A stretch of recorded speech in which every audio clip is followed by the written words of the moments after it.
আর নয় 1000, এখন থেকে মিলবে আপনাদের ব্যাংক অ্যাকাউন্টে 2000 টাকা।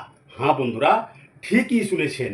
যারা এতদিন বার্ধক্য ভাতা, বিধবা ভাতা, প্রতিবন্ধী ভাতা পাচ্ছিলেন, তারা এখন থেকে পাবেন 2000 টাকা। তার জন্য কিন্তু কিছু শর্ত আছে, এটাই আমি আজকে ভিডিওতে আলোচনা করব।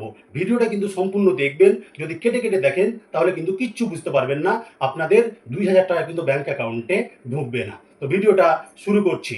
এইমাত্র রাজ্য সরকার ঘোষণা করলেন, যারা বয়স্ক ভাতা, বিধবা ভাতা, প্রতিবন্ধী ভাতা এতদিন 1000 টাকা করে পাচ্ছিলেন, তারা কিন্তু সামনের মাস থেকেই আপনারা পাবেন 2000 টাকা করে। এই টাকা পাওয়ার জন্য কিন্তু সরকার কিছু আপনাদের শর্ত দিয়েছে। সেই শর্তটা কিন্তু আপনাদের মানতে হবে। সেটা কি আমি বলছি আপনাদের, একটু ধৈর্য ধরে ভিডিওটা দেখুন। আপনাদের ফর্ম ফিল আপ করতে হবে। নতুন করে যদি আপনারা ফর্ম ফিল আপ না করেন তাহলে কিন্তু আপনাদের ব্যাংক অ্যাকাউন্টে 2000 টাকা ঢুকবে না। এই জুন মাসেই, আজকে হচ্ছে 10 তারিখ, 15, 16, 17 তারিখ, এই 3 দিনে সম্ভবত কিন্তু শিবির বসতে চলেছে। যেমন আগে দুয়ারে সরকার হতো, ঠিক এইরকমই কিন্তু ক্যাম্প বসবে, শিবির বসবে। সেটা কোথায়, এটাও আজকে ভিডিওতে বলছি আপনাদের। এক বিডিও অফিসে, এক ব্লকে, এক পঞ্চায়েতে, এক মিউনিসিপ্যালিটিতে, এই 4 জায়গায় কিন্তু সরকারি শিবির বসার কথা। 15 তারিখ, 16 তারিখ, 17 তারিখ, এই 3 দিন সম্ভবত কিন্তু এই শিবিরটা বসতে চলেছে। আপনারা এই ডেটগুলো কিন্তু মনে রাখবেন এবং সেখানে গিয়ে আপনারা একটা ফর্ম সংগ্রহ করবেন। ফর্ম ফিল আপ করে আপনারা কি করবেন, সেই সরকারি আধিকারিকদেরই কি করবেন, জমা করে দিবেন। ফর্মটা যে আপনারা ফিল আপ করবেন সেটা সম্পূর্ণ অফলাইন, এটা বুঝতে পারলেন। এর জন্য শর্ত কি, যারা নতুন তারাও পাবেন এই প্রকল্পের সুবিধা, আর যারা আগে পাচ্ছিলেন তাদের রেনুয়াল করা হবে, তাদেরও কিন্তু নতুনভাবে ফর্ম ফিল আপ করে জমা করতে হবে। এই ফর্ম ফিল আপ করতে কি কি ডকুমেন্টস লাগবে?